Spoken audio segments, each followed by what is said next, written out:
बार बार हमल ज़ाया होने का जो वजूहात होती हैं, समटाइम वो औरतें जो लेबर का काम करती हैं, क्या वो भी इसकी कोई वजह बनती है?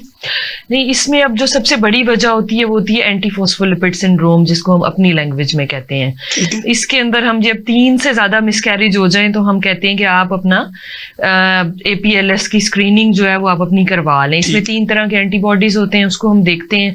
एक बार इसका टेस्ट होता है 12 वीक्स अपार्ट, इसका दूसरा टेस्ट होता है।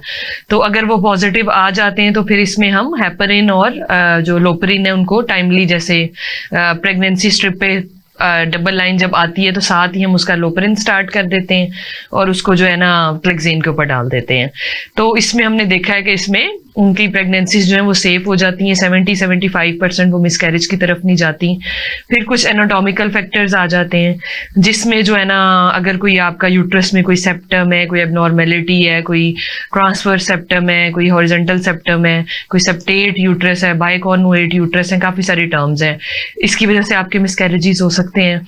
इन्वायरमेंटल फैक्टर्स की बात करें तो आप जैसे स्मोकिंग की वजह से कुछ औरतें जो हैं वो जैसे फैक्ट्रीज में काम करती हैं, कुछ ऐसे केमिकल्स होते हैं वहाँ, उनकी वजह से मिसकैरेजेस हो सकते हैं।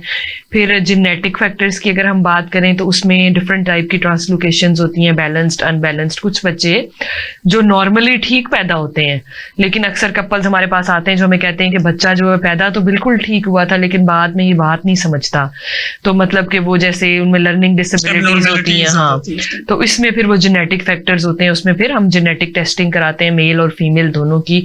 उसमें हमें ये पता लगता है कि आया कि कितने % चांस है कि इनका नेक्स्ट जो बेबी है वो नॉर्मल होगा, या ये नेक्स्ट भी कंसीव करते हैं कि उसको भी इस तरह की। कजन मैरिजेस में ज्यादा देखा गया है। ठीक है, फर्स्ट कजन है जैसे उनसे शादी हो गई है।